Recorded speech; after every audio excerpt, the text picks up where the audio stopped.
NS Krishnan அவர்களிடத்தில் ஒருத்தர் autograph வாங்கிறதுக்கு வந்தார்.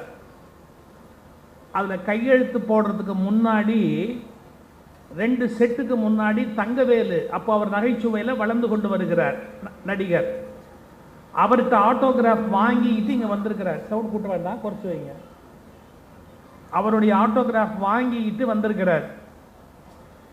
உடனே என்எஸ் கிருஷ்ணன் கேட்குறாரு, தங்கவேலு என்ன போட்டான் அப்படின்னு கேட்டார். கையெழுத்து போட்டானா? கொண்டா அப்படின்னு 2 பக்கத்தை தள்ளி முன்னாடி இருக்கிற கையெழுத்தை பார்க்குறாரு. தங்கவேலு என்ன எழுதியிருக்கிறாரு? சிரி சிரி, சிந்திக்காமல் சிரித்து கொண்டே இரு அப்படின்னு எழுதியிருக்கிறார்.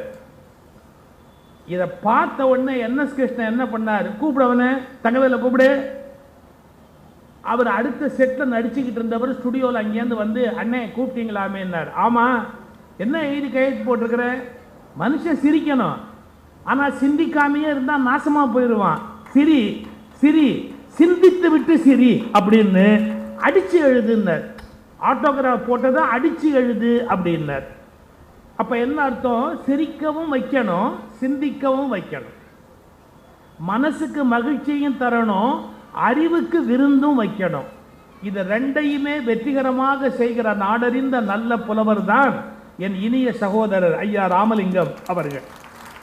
2யும் வெற்றிகரமாக இந்த மண்ணுலகத்திலே செய்து கொண்டு வருகிற ஆற்றலாளர். கற்றது கையளவு அப்படிங்கிற ஒரு கருத்தை அழகாக எடுத்து சொன்னார். எம்பார் அப்படின்னு ஒரு பெரியவர், அந்த பரம்பரை பல பேருக்கு தெரிஞ்சிருக்கலாம், காஞ்சிபுரத்தில் சொன்னால் புரிஞ்சுக்குவீங்க. அவர் குழந்தையா இருந்த காலத்தில் சின்ன குழந்தையா தெருவில் விளையாடிக்கிட்டு இருக்கிறார். அப்போ பல்லக்கில் ஒருத்தர் போகிறார். அவர் யாருன்னா ரொம்ப படித்தவர், நிறைய கல்வியெல்லாம் கற்றவர். அவருக்கு விருது சொல்வதுன்னு ஒரு வழக்கம், விருது சொல்லிட்டு போவாங்க. என்னன்னா, பல்கலைக்கழகம் கல்லாத கல்வி இல்லை, உலகத்தில் அறியாத விஷயம் இல்லை, மாபெரும் ராஜ பண்டிதர், இப்படிதான் சொல்லிக்கிட்டே போறது. அது வந்து விருது சொல்றது. அப்படி எல்லாம் தெரிந்தவர், எல்லாம் அறிந்தவர் அப்படின்னு விருது சொல்லிக்கிட்டே போறாங்க. இவர் சின்னவர் விளையாடிக்கிட்டே இருந்த குழந்தை என்ன பண்ணாரு? அப்படி நிமிர்ந்து பல்லக்கில் இருக்கிறவரை பார்த்து, உங்களுக்கு எல்லாம் தெரியுமா, எல்லாமே தெரியுமா அப்படின்னார். ஆமா, நான் படிக்காத விஷயமே இல்லை, நான் வரும்போது தான் சகோதரி கூட ஒரு அந்த அகங்காரம் இருக்கக்கூடாதுங்கிறதுக்கு ஒரு கதை சொல்லிக்கிட்டு இருந்தாங்க. அந்த மாதிரி அவர் பேசுறார். எனக்கு தெரியாது, இந்த உலகத்தில் இல்லை, எல்லாமே தெரியும் அப்படின்னு. பாருங்க, கீழே மணல், அந்த மணலை அள்ளி இப்படி கையில் வச்சுட்டு கேட்டாரு, இதுல எவ்வளவு மண் இருக்குதுன்னு. இதுல எவ்வளவு மண் இருக்குது சொல்லு அப்படின்னார். இப்படிலாம் கேட்டா எப்படி அப்படின்னார். எல்லாம் தெரியும்னு சொன்னல, அப்ப இதுல எவ்வளவு மண் இருக்குன்னு உனக்கு தெரியணும் இல்ல, எவ்வளவு மண் இருக்குன்னு சொல்லு அப்படின்னார். அவர் பல்ல கூட்டி இறங்கிட்டு குழந்தைய பார்த்து, எனக்கு தெரியாதுப்பா, மன்னிச்சுக்க, நீ இப்படி கேட்பேன்னு நான் நினைக்கல, ஆனா கேட்டு என்ன முட்டாளாக்கனா போறாது, உனக்கு தெரிஞ்சா நீ சொல்லணும், உனக்கு தெரியுமா சொல்லு அப்படின்னார். தெரியும். எவ்வளவு மண் இருக்கு? ஒரு கைப்பிடி அளவு மண் இருக்குன்னு. கற்றது கையளவு, ஒரு கைப்பிடி அளவு மண் இருக்குதுன்னா அது ஒரு அளவு தானே. 100 110 சொல்ல முடியாது. 7 கடல் மணலை அளவிடின் அதிகம் எனதிடர் பிறவி அவதாரம் திருப்புகழ்ல. மணலை எடுத்து அளக்க முடியாது, ஆனாலும் ஒரு கைப்பிடி அளவு அப்படின்னு சொல்லலாம் இல்ல, ஒரு அளவு சொல்லலாம் இல்ல. அதனால இந்த உலகத்துல ஒரு விஷயத்துல தெளிவா இருக்கணும். எல்லாம் தெரிஞ்சவன் நான் தான், எனக்கு தெரியாது, யாருக்குமே தெரியாதுன்னு சொல்லக்கூடாது. Every second the world is changing. ஒரு வினாடி இந்த உலகத்துல எல்லாமே மாறிக்கிட்டே இருக்குது. நேற்று போல் இன்று இல்லை, இன்று போல் நாளை இல்லை அப்படிங்கிறது சினிமா பாட்டு மட்டும் இல்லை, வாழ்க்கையின் பெரிய வேதம் அது. நீங்க நேத்திக்கு பார்த்த மனுஷனே நேத்திய மாதிரி இன்னைக்கு இருக்கணுங்கிற கட்டாயம் கிடையாதுங்க. நேத்திக்கு கெட்டவனா இருந்தவன் இன்னைக்கு நல்லவனா மாறி இருந்திருக்கலாம்.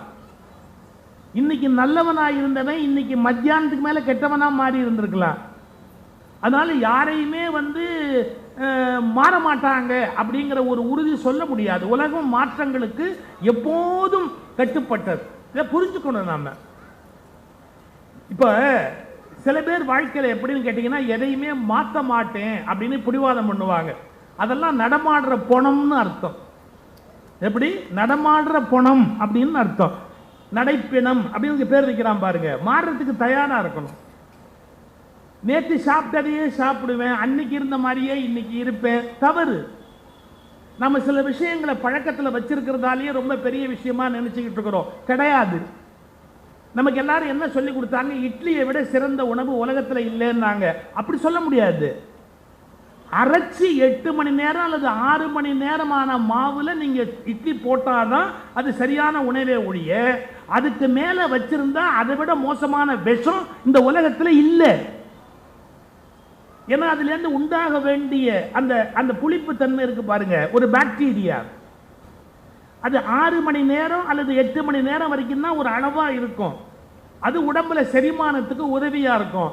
அது ஒரு 12 மணி நேரம் நீங்க அப்படியே வச்சு புளிச்ச மாவை சாப்பிட்டீங்கன்னா அது செய்யக்கூடிய கெடுதலை உங்களுக்கு விஷம் கூட செய்யாது. நான் ஒரு முறை ஈரோடுல ஒரு ஹோட்டல்ல சாப்பிட போனேன் சார். எங்க தலையெழுத்து எவ்வளவுதான் ஏக்கர் கணக்கா நிலைமை இருந்தா கூட ஹோட்டல் தோசைன்னா எங்க தலையில எழுதி இருக்கிறான் கடவுள். ஒரு முறை ஈரோடுல ஒரு ஹோட்டல்ல சாப்பிட, ஐயோ உதாரணத்துக்கு கூட ஈரோடு சொல்லக்கூடாது சார், உதாரணத்துக்காக கூட ஈரோடு சொல்லக்கூடாது. சேலத்தில் சாப்பிட போனேன். எதுக்கு வம்பு? யாராவது இப்ப ஈரோட்டுக்குள்ள போவாங்களா? நான் போகவே கூடாது. நான் சேலத்தில் சாப்பிட போனேன். ராத்திரி 9:30 மணி பேசி முடிச்சுட்டு சாப்பிட போறேன். அந்த ஊத்தப்பம் மட்டும் ஒரே ஒரு ஊத்தப்பம் கொண்டாப்பா அப்படின்னு, சூடா இருக்கணுமேங்கிறதுக்கா ஒரே ஒரு ஊத்தப்பம் கொண்டா அப்படின்னு அந்த ஊத்தப்பம் கொண்டாந்து வச்சா சார் அப்படியே பயங்கரமா புளிக்குது. புளிப்பு தாங்க முடியல.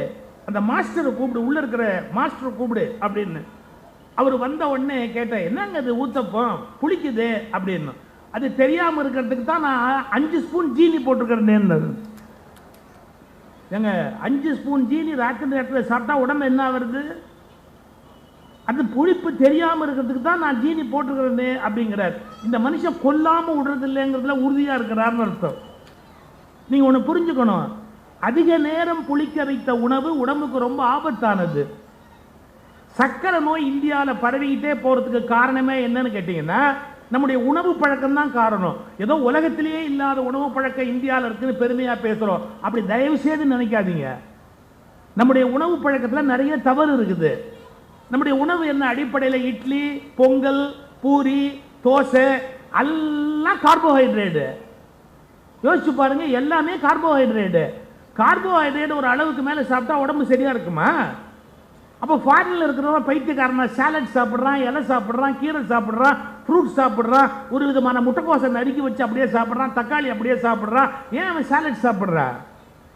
உணவு பழக்கம்னு எடுத்துக்கொண்டா நம்ம ஆரம்ப காலத்தில் ஏதோ நம்ம பெரியவங்க தெரிஞ்சதுல ஒரு விஷயம் சொன்னாங்களே ஒழிய நம்ம பெரியவங்க இட்லி தின்னாங்கிறதுக்காக நானும் இட்லியே திம்பேன்னு சாதிக்காதீங்க. நான் இட்லிக்கு எதிரி இல்லை, ஆனா அதுக்கு ஒரு கணக்கு இருக்குதுன்ற. 6 மணி நேரம் புளிக்க, அதுக்கு மேல புளிக்காத ஒரு மாவு, அதை ஒரு தடவை சாப்பிடலாம். அதை ஃப்ரிட்ஜில் வச்சு சாப்பிட்டா என்னன்னா, நீ சாப்பிட்றதுக்கு பின்னால ஒரு சவப்பெட்டி படுக்க வைப்பான்ல, அதை நிறுத்தி வீட்டில் வச்சா அதுக்கு ஃப்ரிட்ஜுன்னு பேர். செத்ததுக்கு அப்புறம் உன்னை எந்த சவப்பெட்டியில் வைக்க போறானோ, பல ஏர் கண்டிஷன் பாக்ஸில் தானே வைக்கிறான். அந்த ஏர் கண்டிஷன் பாக்ஸில் உன்னை உள்ள வைக்கிறதுக்கு பதிலா நீ சாப்பிட்றதையெல்லாம் உள்ள வச்சு முன்னாடி நிறுத்தி வச்சிருக்கிறான். நின்ற நிலையில் இருக்கும் ஒரு சவப்பெட்டி. இது ரொம்ப அக்கிரமங்க. எதை கேட்டா சில பேர் வீட்டு ஃப்ரிட்ஜுக்குள்ள புறநானூற்று புளிக்குழம்பு இருக்குதுங்க, சங்க காலத்து சாம்பார் இருக்குதுங்க. இது எங்கேயாவது நாடு விளங்குறதுக்கு சரியான விஷயம் நினைக்கிறீங்க? ஃப்ரிட்ஜுங்கிறது அவசியம்தான், ஆனா அதுல எவ்வளவு நேரம் இருக்கலாம் அப்படின்னு ஒரு கணக்கு இருக்குது. நம்ம உணவுல விஷமாறதுக்கான நேரம்னு ஒரு கணக்கு இருக்குது. திரும்ப திரும்ப சுட வச்சா கெட்டு போற உணவு எது? அப்படி சாதத்தை மறுபடியும் சுட வைக்கவே கூடாது. சாதத்தை மறுபடியும் நீங்க சுட வச்சீங்கன்னா more or less it is a poison. வீட்டில் பழைய சாதம் மிஞ்சி விட்டதா கவலைப்பட வேண்டாம். மொறு மொறு என்று ஒரு தோசை போடுகிற யோசனை உன்னை கொல்னா கூட தப்பு இல்லை. அது சோறு மிஞ்சி போச்சு, அதை மறுபடியும் வேற ஒரு வடையா பொரிக்கிறது, அதை இன்னொன்னா பண்றது. தயவு செய்து இந்த மாதிரியான அராஜகம்லாம் பண்ணாது. ஏன்னா ஃப்ரெஷ் ஃபுட். நம்ம எவ்வளவு கீரையை சமைக்கிற போது எப்படி சமைக்கணும்னு சொன்னா, கீரையை சமைக்கிற போது மூடி போட்டு சமைக்க கூடாது. கீரையை சமைக்கிற போது நீங்க இன்னும் சரியா சொல்றதா இருந்தா எண்ணெய் விட்டு வதக்க கூடாது. பழைய நல்ல முறை எப்படின்னா கீரையை அப்படியே அவிப்பாங்க. சைனால இன்னைக்கு அப்படித்தான், பச்சை கீரையை அப்படியே வெந்நீரில் அவிப்பாங்க, லேசா துளி உப்பு போட்டு ஆலிவ் ஆயிலும் ஏதோ ஒன்று போட்டு அப்படியே சாப்பிடுவாங்க. இதெல்லாம் நம்ம மற்றவனெல்லாம் மடையன்னு நினைக்கிறோம். அப்படி இல்லை. நாம் எப்படி அறிவாளியோ அதே மாதிரி தான் உலகத்தில் எல்லா பக்கத்துலையும் அறிவாளி இருக்கிறான் அப்படிங்கிறத முதல்ல ஒத்துக்கிறதுக்கு பழகுங்க. நம்மளை தவிர உலகத்தில் எவனுமே அறிவாளி இல்லைன்னு பேசியே நாசமாக போகிற நாடு இந்த நாடு. நம்மளை தவிர எவனுமே அறிவாளி இல்லை உலகத்தில், நாம் மட்டுமே அறிவாளின்னு பேசுறது. முதல்ல அந்த மூடப்பழக்கத்திலேருந்து வெளியே வாங்க. நம்மகிட்டையும் நல்ல விஷயம் இருக்கு, அடுத்தவங்கிட்டையும் நல்ல விஷயம் இருக்கு. நம்மகிட்டையும் கெட்ட விஷயம் இருக்கு, அடுத்தவங்கிட்டையும் கெட்ட விஷயம் இருக்கு. உங்களுக்கு இருக்கிற விவேகத்தை பயன்படுத்தி எது கெட்டதோ அதை தூக்கி வெளியேறீங்க, எது நல்லதோ அதை எடுத்துக்கொள்வதற்கு தயவு செய்து பழகுங்க. இப்போ வெவ்வேறு கோணத்தில் நான் சொல்றேன். மாற்றம் என்பதற்கு பல அர்த்தம் இருக்குதுங்க. எவல்யூஷன் ஆங்கிலத்தில் இருக்கு. அதுக்கு பேர் என்ன? பரிணாமம். நம்ம பயன்படுத்துற வார்த்தை. நம்ம குரங்குலேருந்து பிறந்து வந்தவங்க அப்படின்னு சயின்ஸ் சொல்லுது. இதை மதம் ஒத்துக்கிறது இல்லை. மதவாதிகளால் அந்த சயின்ஸை ஏற்றுக்க முடியல. ஆனால் எவல்யூஷன் தியரி நாம் விலங்குலேருந்து தான் இவால்வ் ஆகி அதுலேருந்து பரிணாம வளர்ச்சியினால இந்த இடத்த அடைஞ்சிருக்கிறோம். அப்படி ஒரு அம்மா ரொம்ப அந்த நம்பிக்கை உள்ளவங்க, அவங்கக்கிட்ட மகன் கேட்டான், அம்மா மனுஷன் நாமெல்லாம் எப்படிம்மா வந்தோம்னா கடவுள் நம்மளெல்லாம் படிச்சாடுறான்னு அவங்க ரிலீஜியஸ் ஃபெய்த்தை சொன்னாங்க. அப்பா கிட்ட போய் கேட்டால் உடனே அப்பா சொன்னார், இல்லைடா நம்ம குரங்குலேருந்து இவால்வ் ஆகி எவல்யூஷன் படி நம்ம மேலே வந்தோம் அப்படின்னு. உடனே மறுபடியும் அம்மாட்ட போய் கேட்டா, ஏமா நீ என்னமா நீ சொல்கிறது வேற மாதிரி இருக்குது, அப்பா சொல்கிறது வேற மாதிரி இருக்குது, நீ என்னமோ நம்மளெல்லாம் கடவுள் அப்படியே படைச்சாருங்கிற, அப்பா குரங்குலேருந்து மேலே வந்தோன்னு சொல்கிறாரு, நம்மெல்லாம் எப்படி வந்தோன்னு. அந்த அம்மா உடனே பதில் சொன்னாங்க, நான் எங்கள் உறவுக்காரங்களை பற்றி சொன்னேன், உங்கள் அப்பா அவங்க உறவுக்காரங்களை பற்றி சொல்லியிருக்கலாம், அதுக்கு மேலே எனக்கு தெரியாதுடா அப்படின்ட்டாங்க. சார் இது ரசிக்கலாம் ஜோக்கா, ஆனால் உண்மை என்னங்கிறத தேடணும். எவல்யூஷன்ங்கிறது இல்லாமல் இல்லைங்கிறது நீங்கள் ஜீன், அதாவது மரபணு அப்படிங்கிறத பற்றி எடுத்து படித்தாதான் நீங்கள் அதை புரிஞ்சுக்க முடியும். நான் அடிக்கடி மேடை தோறும் ஒரு புக்கை ரெக்கமெண்ட் பண்ணுறது உண்டு. கோயம்புத்தூர் பேராசிரியர் மணி மனித ஜினோம் அப்படின்னு ஒரு புக்கை எழுதியிருக்கிறார். அந்த புத்தகத்தை நீங்கள் படித்து பார்த்தாதான் அந்த மரபணுக்களுடைய அடுக்கு இருக்குது இல்லையா, அதுக்கு லாகிரிதம்னு பேர். அதில் ஒரு கணக்கு இருக்கு. இப்போ நம்ம செங்கல் வச்சு கட்டும்போது இப்படி ஒரு செங்கல் இப்படி ஒரு செங்கல் மேலே இருக்கு, படுக்க கல் வைப்போம் ஜாயிண்ட்டுக்கு. அது மாதிரி நம்முடைய மரபணுக்கள் நம்மளுக்கு கட்டுது, உள்ளுக்குள்ள ஒரு கணக்கு வச்சு கட்டுது. அதுக்கு லாகிரிதம்னு பேர், அடுக்குன்னு பேர். அந்த அடுக்கில் கொஞ்சம் மாறுனா நம்ம வேற உயிராக மாறிடுவோம். துளியோண்டு மாறிட்டா இன்னும் கொஞ்சம் வேற உயிராக மாறிடுவோம். இப்போ நம்ம ஜெராக்ஸ் எடுக்கிறோம் இல்லையா, உன்னை கொண்டு போய் போட்டோ காப்பி எடுக்கிறோம் இல்லையா, அப்படி போட்டோ காப்பி எடுக்கிற போது மரபணு அம்மா வயிற்றுல அப்படியே மறுபடியும் போட்டோ காப்பி எடுக்கும். அதில் ஒரு நூல் தப்பி போயிடும். தப்பி போச்சுன்னா அதுக்கு நிறம் மாறிடும், தோல் மாறிடும், முடி மாறிடும், மூக்கு மாறிடும், ஏதோ ஒன்று மாறிடும். இது ரொம்ப ஆச்சரியமான விஷயம் படைப்பில். அப்போ மனிதன் மரபணுக்களினுடைய வழியாக அவருடைய எவல்யூஷன் நடந்துகிட்டே இருக்கு. ஒரு சின்ன உதாரணம் சொல்ற பாருங்க. நீங்க பார்க்கிற பல பறவைகள் இப்படி ரெக்கையோட இருக்குது இல்ல, ரெக்கையோட பறக்கிற மாதிரி இருக்கு இல்லையா பறவைன்னு சொன்னா. ஆனா உலகு தொடங்கிய நாள் அந்த ஒரு 40 உலகு தொடங்கிய இல்லை, அது மில்லியன் ஆண்டுக்கு மேல ஆகி போச்சு. பல ஆயிரம் ஆண்டுகளுக்கு முன்பு, ஒரு 25,000 45,000 அந்த மாதிரி ஆண்டுகளுக்கு முன்பு பறவைகள் சில இருந்திருக்குது. ஆனா அந்த பறவைகளுக்கு என்ன ஆச்சரியம்னா பறக்க தெரியாது. எப்படிங்க? பறவை இருந்திருக்குது, ஆனா அதுக்கு பறக்க தெரியாது. அதுக்கு இதை அசைக்கணும் அப்படிங்கிறது தெரியாது, இதை அசைச்சு நம்ம மேல காத்துல போலாம் அப்படிங்கிறது தெரியாது. கொஞ்சம் கொஞ்சமா முயற்சி பண்ணி இந்த பிளவு இதுக்கு அதிகமாகி, அந்த பிளவு அதிகமானதுக்கு அப்புறமா தான் அந்த பறவைகள் பறப்பதற்கு உரிய ரகசியத்தை கற்றுக்கொண்டு பறக்க ஆரம்பித்தன. இதே மாதிரி இது பாருங்க, மீன் மற்ற விலங்குகளுடைய அந்த அந்த அமைப்பை பார்த்தீங்கன்னா இந்த அச்சு ஒட்டி இருக்கும், அப்படியே அந்த காலோட அமைப்பு கையோட அமைப்பு ஒட்டி இருக்கும். ஆனா மனிதனுக்கு ஆரம்பத்தில் அப்படிதான் இருந்தது. ஆரம்பத்தில் நீருக்குள் வாழ்ந்த விலங்கு, அப்புறமா தான் இந்த கேப் ஒன்னொன்னா உண்டாகி பிரிக்கக்கூடிய 10 விரலாக நமக்கு அது அமைந்தது.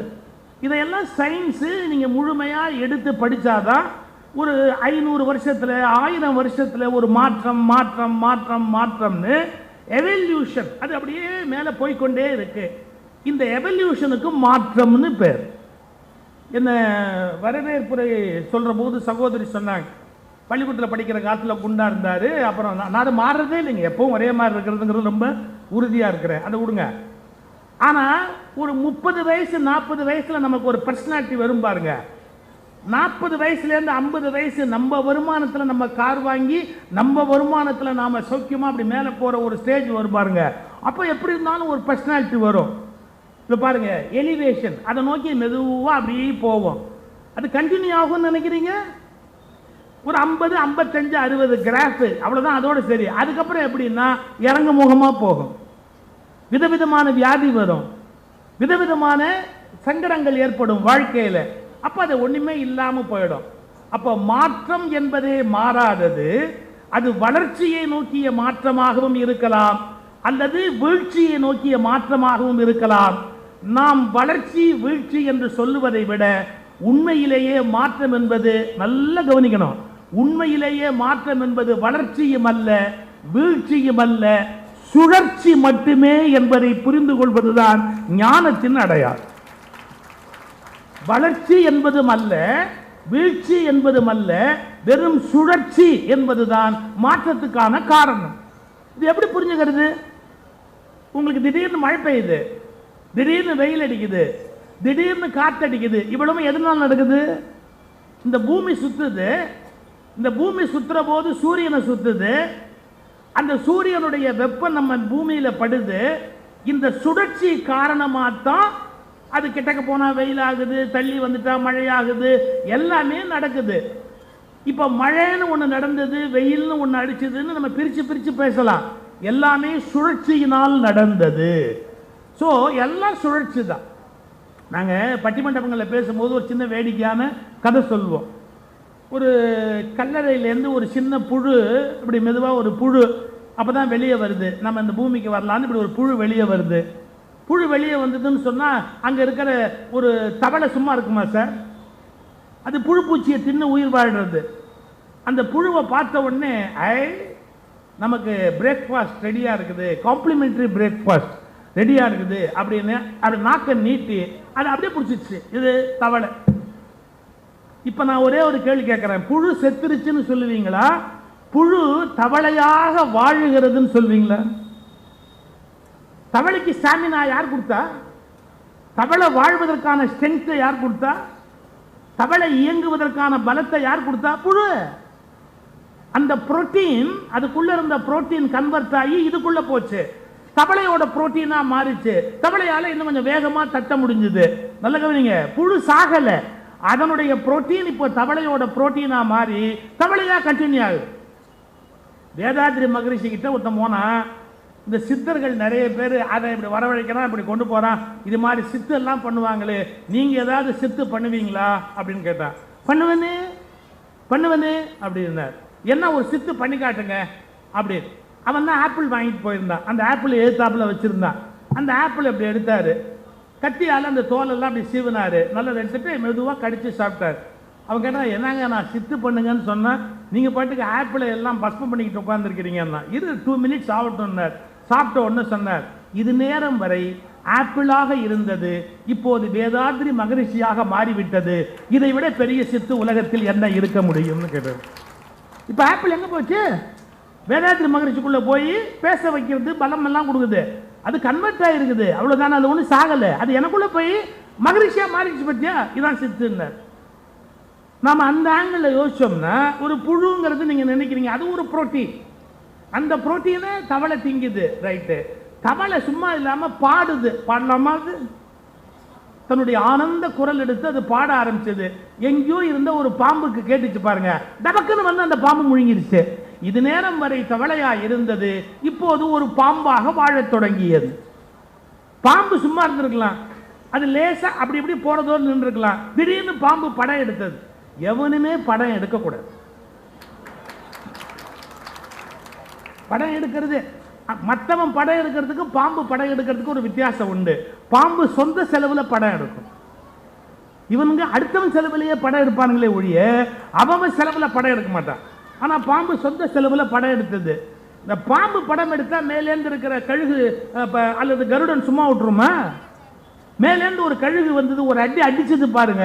இப்போ பாம்புங்கிற புரோட்டீனா இருந்தது, கழுகுங்கிற புரோட்டீனா போயிருச்சு, முடிஞ்சு போச்சு. கழுகு ஒரு அதுக்கப்புறம் ஒரு 2 வருஷம் இருந்திருக்குமோ 1.5 வருஷம் இருந்திருக்குமோ தெரியாது. ஒரு வேடம் போனா அச்சாம் பாருங்க, அடிச்ச உடனே அந்த கழுகு அப்படியே செத்து கீழே விழுந்தது, வீட்டுக்கு தூக்கியாந்தான், கழுகை சமைச்சு சாப்பிட்டான். கழுகை சமைச்ச வேடம் எவ்வளவு நாள் இருப்பான்? அவனுக்குன்னு ஒரு வயசு வந்தது. அவனை பார்த்து ஒருத்தன் கேட்க மாட்டான, பெரியப்பா நீ இன்னும் இருக்கிறியே? அவனை பார்த்து ஒருத்தன் கேட்டிருப்பான்ல, பெரியப்பா எங்க அப்பா போயிட்டா நீ இன்னும் இருக்கிறியே அப்படின்னு அவன் சித்தப்பா கேட்டிருப்பான்ல. அவன் கேட்ட உடனே இவன் போயிட்டான். போன உடனே என்ன போச்சு, அவனை கொண்டு போய் புதைச்சாங்க. பழைய தமிழ் வழக்கம் புதைக்கிறதுங்க. அதனால தான் வள்ளலார் புதைக்கணும் எரிக்கக்கூடாதுன்னு சொன்னாருங்க. தமிழருடைய ஆதி வாழ்வில் எரிக்கிற வழக்கம் என்பது ஆரியர் வருகைக்கு பிறகு இந்தியாவில் வந்ததே ஒழிய அது இந்திய தமிழர்களுடைய பூர்வீகமான பழக்கம் அல்ல. வரலாறு நல்லா தெரிஞ்சவங்களுக்கு தெரியும். நான் காரணம் சொல்றேன். ஆரியர்களுக்கு நிலம் இல்லாததால் எரித்து ஆற்றில் விட வேண்டிய கட்டாயம் இருந்தது. தமிழர்களுக்கு சொந்த நிலம் இருந்ததால் பிணங்களை தன் பூமியில் புதைக்கிற வழக்கம் இருந்தது. ஏன் சார், நிலம் இருக்கிறவங்க தானே சார் புதைக்க முடியும், இல்லாட்டி போய் எங்கேயாவது புதைச்சா விட்டு உதைக்க மாட்டானே. நிலம் இல்லாதவன் எரிச்சிட்டு ஆத்துல விட்டான், நிலம் இருக்கிறவன் புதைச்சு வச்சான். பாரம்பரியத்தை நீங்க புரிஞ்சுக்கணும். அந்த வேடை செத்து போனான். செத்து போன உடனே அவனை புதைச்சாங்க. இப்பதான் அந்த கதை முடியுது பாருங்க. வேடனை புதைத்தார்கள். கொஞ்ச நாள் ஆயிற்று. அந்த கல்லறையிலிருந்து ஒரு புழு எட்டி பார்த்தது. Conversion of protein. என்னது கன்வர்ஷன் ஆஃப் புரோட்டீன்? இந்த புரோட்டீன் அந்த புரோட்டீனா மாறும், அந்த புரோட்டீன் அந்த புரோட்டீனா மாறும், அந்த புரோட்டீன் அந்த புரோட்டீனா மாறும். கடைசியில் எல்லாம் போய் திரும்பி அதே புரோட்டீனா மாறி அப்படியே கீழே கிடக்கும். கொஞ்சம் யோசிச்சு பாருங்க. இதை வளர்ச்சின்னு சொல்றதா வீழ்ச்சின்னு சொல்றதா? சுழற்சி என்று சொல்வதுதான் மாற்றத்துக்கான சரியான டெபினேஷன்.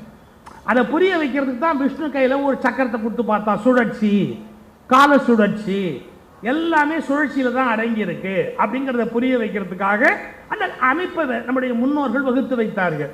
ஆனா ஒண்ணு புரிஞ்சுக்கணும், நம்முடைய பழமைன்னு நமக்கு சில விஷயம் இருக்கு. அதுல எதையெல்லாம் நம்ம காப்பாத்திக்கிட்டே வரணும், எதையெல்லாம் மாத்திக்கிட்டே வரணும். இந்த கிளாரிட்டி நமக்கு வேணும். ஊர்வலம் சார், ஒரு ஊர்வலத்தை ஒரு கட்சி நடத்தணும்னா மொத்த பிரியாணி பொட்டலம் எவ்வளவு வாங்கணும், எவ்வளவு குவார்ட்டர் வாங்கணும், அப்புறம் எவ்வளவு டீசல் போடணும், இவனுக்கும் டீசல் போடணும் அதுக்கும் டீசல் போடணும், பெட்ரோல் எவ்வளவு போடணும். நீங்க என்னென்ன மாதிரி எல்லாம் பண்ணா ஒரு மாநாடு நடத்தலாம். சரி, நான் எந்த கட்சியுமே சொல்லல. ஒரு கட்சி மாநாடு நடத்தினா, நல்ல தயவு செய்து கேட்டுக்கங்க, ஒரு கட்சி மாநாடு நடத்தினா உங்க ஊர்ல நடத்தினா உங்களுக்கு எவ்வளவு இம்சை, உங்களுக்கு எவ்வளவு இம்சை. தெருவில் போக முடியாது, ஹோட்டல் நல்லா இருக்காது, எவனோ தின்னுட்டு காசு கொடுக்காம போறான். அது எந்த கட்சியா இருந்தா தின்னுட்டு காசு கொடுக்காம போவான், எவனோ ஒருத்த அடிப்பான், என்னமோ ஒன்று அநியாயம் பண்ணுவான். இப்ப என்னுடைய ஒரே ஒரு கேள்வி, ஒரு காலத்துல மக்களை கூட்டி ஒரு மாநாடு போட்டுதான் ஒரு அரசியல் தலைவர் பேசணும். ஏங்க இன்னைக்கு யூடியூப்னு ஒன்று வந்ததுக்கு அப்புறம், டெலிவிஷன் ஒன்று வந்ததுக்கு அப்புறம், இன்னைக்கு நடந்தா இப்பவே எல்லாரும் பார்த்துடலாம் இந்தியா முழுக்கன்னு வந்ததுக்கு அப்புறம் எதுக்கு மாநாடு, மைக்கு, பந்தல் எல்லாத்தையும் பெருசா போட்டு லட்சக்கணக்கான தொண்டர்களை கூட்டுறேன்னு ஊரை நாசம் பண்ணி? நான் எல்லா கட்சிக்கும் சொல்றேன், நான் ஏதோ ஒரு கட்சிக்கு பயஸ்டா பேசுறேன்னு நினைக்காதீங்க. இந்த நாட்டு மக்களுடைய நேரம் மிச்சமாவதற்காக சொல்றேன். வேஸ்ட் மாநாடு, வேஸ்ட் அப்புறம் கூட்டம் கூட்டுறது வேஸ்ட், ஊர்வலம் விடுறது வேஸ்ட், இதெல்லாம் பண்ணி மக்களை இம்சை பண்றது கொடுமையில மிகப்பெரிய கொடுமை. எல்லாத்தையும் மாத்தினா ஒன்னே ஒண்ணு பண்ணா போதும். இப்ப தமிழ்நாட்டில் எல்லா தொலைக்காட்சியும் இருக்கு, யூடியூப் இருக்கு. எலெக்ஷன் வருதா, எல்லா பார்ட்டி லீடரையும் கூப்பிடு, வரிசையா வாங்கப்பா, அவங்க கட்சி கொள்கையை ஆளுக்கு அரை மணி நேரம் சொல்லுங்கப்பா. அவங்க சொல்லுவாங்க அவங்க கட்சி கொள்கை என்னன்னு சொல்லுவாங்க. நாமெல்லாம் அறிவாளிகள் மக்கள், நல்லா காது கொடுத்து கேட்போம். ஓ, இவர் கொள்கை இதுவா, இவர் கொள்கை இதுவா, இவர் கொள்கை இதுவா, முடிஞ்சது. ஓட்டு போட வேண்டிய நேரத்தில் போய் ஓட்டு போட்டோம் அப்படின்னு சொன்னா தேர்தல் இவ்வளவு காஸ்ட்லியா இருக்கிறதுக்கான வாய்ப்பே இல்லையே. முதல் விஷயம், தேர்தல் காஸ்ட்லியா இருக்கிறதால தான் அரசியல்வாதிகள் லஞ்சம் வாங்க தொடங்குகிறார்கள். தேர்தலே காஸ்ட்லியா இருக்கிறதால தான் நான் 5 லட்சம் ரூபாய் செலவு பண்ணி ஜெயிச்சேன், நான் 5 கோடி ரூபாய் இன்வெஸ்ட் பண்ணி ஜெயிச்சேன், நான் 50 கோடி ரூபாய் போட்டு இந்த எம்பி ஆனேன். இதை மாற்றணுமா இல்லையா இந்த நாட்டிலேருந்து? அப்ப தேர்தல் காஸ்ட்லியா இருக்கக்கூடாது. நிக்கிறவன் நில்லு, நின்னாச்சா மக்கள்கிட்ட போய் டிவியில பேசு, ரைட்டா? கேட்கிறவன் கேட்டாச்சா, அறிவுபூர்வமா யார் கொள்கை நல்லா இருக்கா கொடு. அது ஒரு சௌரியம் இருக்கு, உங்களுக்கு ஒரு அசௌரியம் இருக்கு. இன்னும் 2000 5000 கிடைக்காது. அது உங்களுக்கு இம்சை. இது நியாயம், நான் சொல்றது நியாயம் தானுங்களேன். நாம ஓட்டு போடுறதுக்கு நம்ம காசு வாங்கலாமா? நம்ம வேலைக்கு ஒருத்தரை நியமிக்கிறோம், அவர்கிட்ட நமக்கு காசு வாங்கிட்டா நமக்கு ஒரு நேர்மையா இருப்பாரா? ஸோ நாமளும் அந்த காரியத்திலேருந்து வெளியே வரணுமா இல்லையா? மக்களும் லஞ்சம் வாங்க மாட்டாங்க. இவ்வளவு செலவு கட்சி பண்ணவானா, இவ்வளவு நேரம் வேஸ்ட். ஐயா, பிரதம மந்திரியை பேச சொல்லு, எதிர்கட்சி தலைவரை பேச சொல்லு, இன்னும் என்னென்ன கட்சி தலைவரோ டெல்லியிலேருந்து பேச சொல்லு, ஒரு நாள் நாங்கள் கேட்டுக்கிறோம். அதே மாதிரி ஒரு நாள் இங்கே யாரெல்லாம் பேசுகிறாங்களோ எல்லா கட்சி தலைவரையும் பேச சொல்லு, நாங்கள் கேட்டுக்கிறோம். நாங்கள் பாட்டுக்கு போய் ஓட்டு போடுறோம், முடிஞ்சு போச்சு. என்னை கேட்டால் இன்னும் அட்வான்ஸாக வரணும். நான் ஓட்டுச்சாவடியில் போய் நின்றுக்கிட்டு ஓட்டு போடுறேங்கிறதெல்லாம் மாறிட்டு பாருங்க, என் செல்போன்லேருந்தே நான் ஓட்டு போடுற அளவுக்கு எனக்கு வசதி வரணும். நான் ஏன் ஒரு நாளை வேஸ்ட் பண்ணணும்? உங்களுக்கு தெரியுமோ தெரியாதோ, என்னுடைய ஒரு நாளோட விலை என்ன தெரியுமா? அனாவசியமாக சொல்லி பிரச்சனை பண்ணாது. என்னுடைய ஒரு நாள்ங்கிறது வெரி காஸ்ட்லி அஃபேர். நான் ஏன் அதை வேஸ்ட் பண்ணணும்? அன்றைக்கி எலெக்ஷன் சொன்னால் நான் எங்கேயும் போகாமல் காலையிலேருந்து சாயங்காலம் வரைக்கும் நின்று நான் போய் ஓட்டு போட வேண்டிய இடத்துல போய் ஓட்டை போட்டு எனக்கு எதுக்கு இந்த தலையெழுத்து? என் வீட்டில் ஏன் சார் விஜய் டிவி சூப்பர் சிங்கருக்கே ஓட்டு இதில் போடுறீங்க, எல்லாத்துக்கும் ஓட்டு இதில் போடுற மாதிரி வந்தாகி போச்சு. பிக் பாஸுக்கு ஓட்டு போடுறதா இருந்தால் இதில் போடுறீங்க, தேசத்துக்கு ஓட்டு போடுறதுக்கு வர முடியாதா? நீங்கள் ஃபோனில் போட்டிங்களா, ஒரு ஓடிபி உங்களுக்கு வருதா, ஓடிபியை கொடுத்துட்டு நீங்கள் ஓட்டு போட்டிங்களா, முடிஞ்சு போச்சு. அதை ஃபுல் ப்ரூஃப் சிஸ்டமாக மாற்று. எதுக்கு படித்தவன் இந்த நாட்டில் வேலைக்கு வச்சிருக்கிற? எதுக்கு நான் போய் கியூவில் நிற்கணும்? ரயில்வே கியூவில் நிற்கிறது இல்லை, ஃப்ளைட்டுக்கு கியூவில் நிற்கிறது இல்லை, எதுக்குமே கியூவில் நிற்க வேணாம். திருப்பதியில் நிற்கிறது கூட வேணான்னு சொல்லி டைம் கொடுக்குறேன், எனக்கு ஸ்லாட்டு 7:10 தரிசனம்னு கொடுக்குறேன். அப்படி இருக்கும்போது எலெக்ஷனில் மட்டும் நான் போய் எதுக்கு நிற்பானே? அதில் நீ பொட்டியை மாற்றுவானே, நீ மிஷினை மாற்றுவானே, எங்களுக்கு தேவையில்லை. இல்லை, என் செல்ஃபோன்லேருந்து போனால் எப்போ வேணாலும் நம்பர் வந்துடுமே. எதுக்கு சொல்ல வர? நம்முடைய தேர்தல் முறை மாற்றினால் மட்டும்தான் சிக்கனம் வரும், செலவு குறையும், நாடு நலம் பெறும். இத்தகைய மோசமான ஒரு அமைப்பிலிருந்து இந்தியாவை காப்பாற்ற முடியும். இதுக்கு தைரியம் வேணும், ஒரு பெரிய துணிச்சல் வேணும். எல்லா காலத்திலையும் இந்த மாதிரி மாற்றங்கள் தவிர்க்க முடியாது. இப்போ உங்களுக்கு வர்றேன்.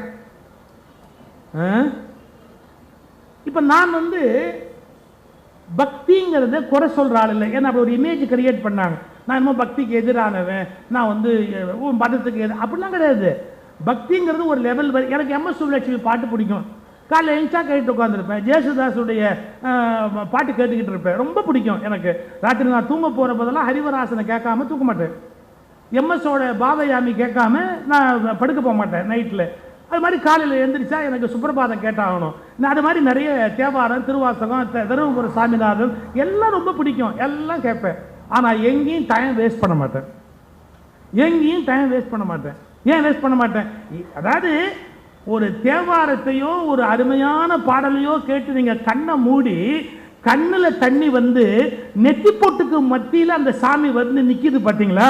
அதுதான் சரியான வழிபாடாக இருக்க முடியுமே ஒழிய கோயிலில் போய் நின்று அடிபட்டு உதப்பட்டு நங்கி அதை திருட்டு அதை கொடுத்து இதை கொடுத்து செத்து சுண்ணாம்பாயி, ப்ளீஸ் கொஞ்சம் ரீகன்சிடர் பண்ணுங்க. அதாவது உள்ள கிழியில் உருவெழுதி அப்படிங்கிறாரு. இந்த அபிராமி அந்தாதியில் ஒரு பாட்டு வரும் பாருங்களேன்.